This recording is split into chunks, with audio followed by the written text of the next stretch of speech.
Hello guys, what is up? Hi, if you don't know me, hi, my name is Sarah. I'm a first year nursing student, just about to finish my first year actually. But if you're not new, welcome back. So today's video is basically about what I do in my mental health psych clinical, because it's kind of a mystery, you know, it's kind of mysterious, the whole field of mental health. And so I wanted to film like a day in the life of a nursing student going to psych clinical, but I didn't film this morning and it's like literally 1 something in the afternoon and the day is almost over. So I'll just talk about what psych clinical is like, at least in my experience. And I have had quite a lot of psych clinicals under my belt at this point of the semester. I've done 6 so far, and last week is my last week. Next week is my last week. So yeah, I'll just start there. So first thing, my school has us wear business casual clothes. If you notice, I'm wearing like a polo and some pants. And also clothes, but the black ones. I wear the black clothes because I got these shoes when I worked at my job. Before I even applied to nursing school, I knew I wanted nursing school shoes. That was my logic. I'm gonna just start backing up here. I'm also gonna turn on, hopefully the noise doesn't bother you, but I'm turning on my AC so my phone doesn't overheat. Yeah, so that happened, and hopefully that's not too loud for you. I'm sorry if it is, but a girl's gotta cool down, you know. It's like 75 degrees. Yeah, absolutely not. We are having AC working all the windows down. Maybe that'll be better. So anyways, business casual clothes. They didn't want us wearing scrubs because my school scrub colors are kind of bright, and they want us to kind of blend in with the rest of the staff there who are also wearing business casual for the most part. So we get to the hospital at 7 a.m. We have like a kind of pre-conference. We talk about, because my clinical professor is also a lecture professor at a different campus of my college. So she basically just gives us another lecture, which is great because it helps us prepare for the exams. So we talk about the different medications that people would be on. So for example, schizophrenia is a very common diagnosis of people in an inpatient mental facility. And so we learned about the antipsychotic medications, what to monitor when someone's on it, common side effects that they might have, blah, blah, blah, blah, blah.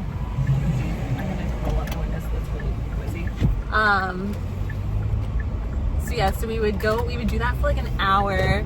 Rounds start at 8 o'clock. So 2 students would go to rounds, and we would listen to what they would say about all the patients. So they would basically just do like one giant roll call and go through the whole census and be like, okay, this person's taking their meds, this person denies suicidal ideation, this person was agitated, this person blah, blah, blah, blah, blah. And they would go through the whole census, and we would have to like take notes and report back to the class. So that happens. And then from about 9 to 10, we continue with our mini lecture. Basically what to look out for, what to assess for. We want to, especially for the different diagnoses, for bipolar, for example, what evidence of mania do we see? Do we see pressured speech, talking really quickly, talking really loud? Are they perseverating? Are they delusional? Are they eating? Are they sleeping? Are they resting? Are they allowing themselves to rest? Do they feel tired at all? What meds are they on? Blah, blah, blah, blah, blah. If they're schizophrenic, are they internally preoccupied? Do they have command hallucinations? That sort of thing. For the depressed patient, like, what are their movements like? Are they talking slowly? Are they talking quietly? Are they slumped over? What is their posture? Like, you know, we kind of go over what to assess for. And then from 9:30-ish until 10:30-ish, we are on the floor talking to the patients, interviewing them, asking them questions. What brought them into where they are? How are they feeling that day? What meds are they on? Do they like their medications? What symptoms have they been having? That sort of thing. Just to get a feel of what their diagnosis is, because sometimes we don't know. Like, we know the names and the diagnosis of the patients, but we don't know their faces yet. So then we would go to talk to the patients. We figure out really quickly what their diagnosis is. And then from 10:30 to 11, we have group. So the students lead the groups. And so I led my group today. Hannah and I led a group on self-care. And so I'll show you what it looked like when I get home. I'm so proud of it. I created like 2 little worksheets for them, and they were really participating, and they really liked the word search they generated, and I'm so proud of myself. So we got to lead a group on self-care, and kind of, it's more or less like patient education, but self-care is such a broad topic that many people have had experience with, so it's not like this is like a new concept for them, but it was still fun to discuss, ask questions, and someone did learn something new. In case you don't know, a good coping skill is to hold an ice cube if you have like racing thoughts, distressing emotions, things like that, because your body will focus on how cold the ice cube is instead of whatever it is that you're thinking about that's bothering you. So holding an ice cube is a great coping skill for that. It's immediate and it's very cost effective. All you need is water and a freezer. Or if you don't have an ice cube, you can hold like a bag of frozen peas or whatever you have in your freezer. Or even go to Starbucks, ask for a cup of ice. They don't charge you for a cup of ice, it's free. So very cost effective, very easy to do. And then from 11 to about 12, we are talking about how group went. We're back on the floor, talking to the patients one more time, getting any other information that we need. Sometimes going into the chart at this point and looking up the patients, their diagnoses, what they came in with, how they were when they got admitted, discharge plans, what meds they're on, because sometimes they're a bit of poor historians, you know, they don't really tell us all the information, or they tell us the wrong information. So that, and then from around 12 to 1 o'clock, we do post-conference, so we talk about our patients, we talk about group. Today we do like another kind of lecture. So today she basically went through the care plan, because we have a care plan due on Friday. We went through basically the details of what a care plan should be, what a care plan shouldn't be, all that stuff, because we have to fill out the whole entire thing in our charting software called DocuCare. It's really tedious, but I like it. I really like it. But we fill out not their name, because that's patient information, and not their date of birth, but everything else. Everything else. I can show you when I get home what my patients look like. Some of the information is made up. So just know that, because some things I forgot to ask or didn't really have the opportunity to ask, whatever. So I can show you that and my patient's care plan. It's kind of generic because we only had to do 3 patient problems and 5 interventions. So most of the things in there can apply to any patient with this condition. But anyways, that happened. And then now it is 1 something. I'm on my way home. So that was my clinical day. Oh, I forgot to tell you, I got to watch someone undergo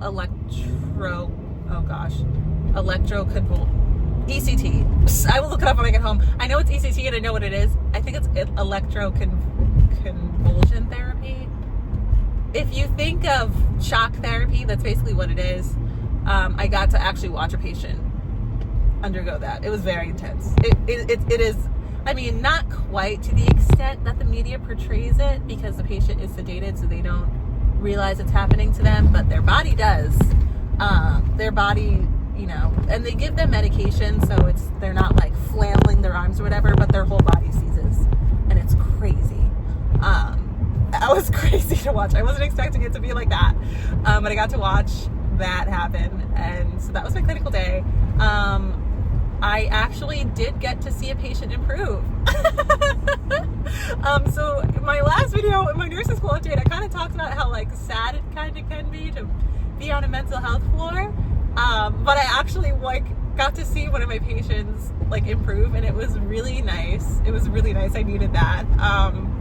You know, because sometimes the patient themselves doesn't think that they need help, and so there is not really much that we could do to treat them.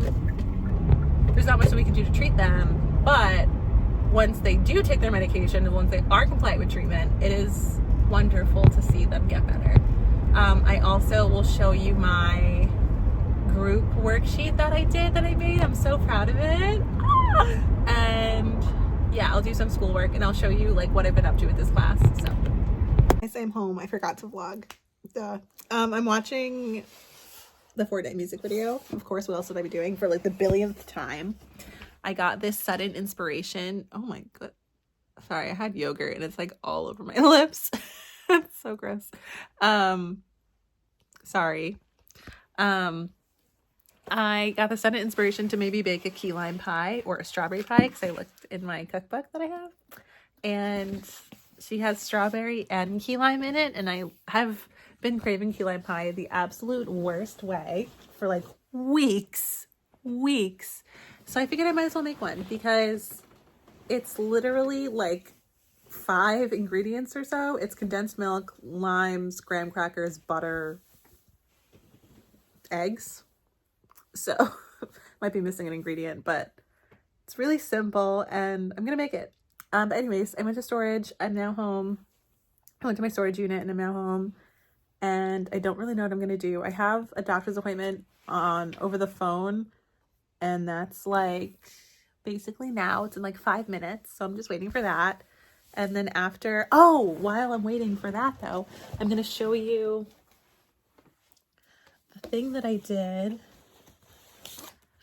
I made this. I'm so proud of myself. Okay. Paper that I made, well, I made 2. So this is the first one. It's self-care and mental health.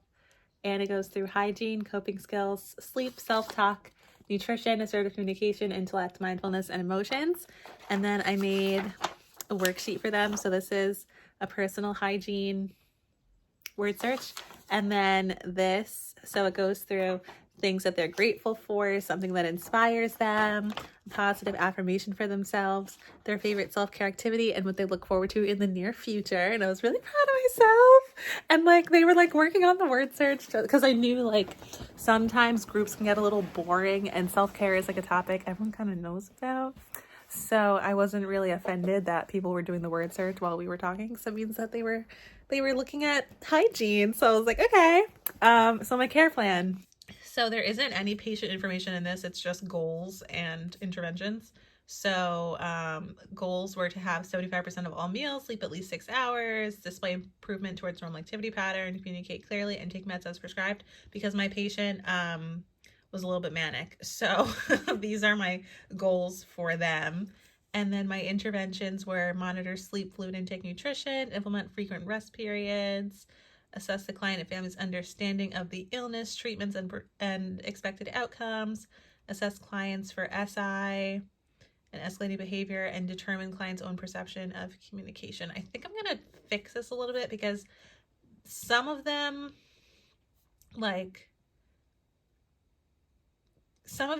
go along with my goals, but some of them don't. So I think I'm going to fix that. My second priority problem was ineffective health management, because they really did not want to take their meds. They refuse their meds every day. So goals were take meds as prescribed, verbalize need for hospitalization, and verbalize having mental health conditions, because they had some denial going on. So interventions were assess patients' feelings, values, and reasons for not following prescribed plan of care, involve client in decision-making process, identify support groups, educate clients about the symptoms of life-threatening illness and need for timeliness in seeking care, and instruct the client and family to recognize signs and symptoms of recurring illness and the appropriate response to the situation, or an alteration to client's situation or status. And then last one was risk for others directed violence, because they had a little bit of history of aggression on the unit. So display no aggressive activity, refrain from verbal outbursts, identify factors contributing to aggressive behaviors, and demonstrate knowledge for correct role behaviors. And so I put monitor environment every 15 minutes, assess clients for command hallucinations. Even though they didn't have any hallucinations, we just want to make sure that nothing's telling them to do something. Assign the client to a single room. What is this? Remove weapons from the environment, search the patient, his or her belongings, assess cause of aggravation, and assess the client for risk factors of violence. Last, that is my care plan. I only had to do 3 problems and 5 interventions for each problem, so not too bad.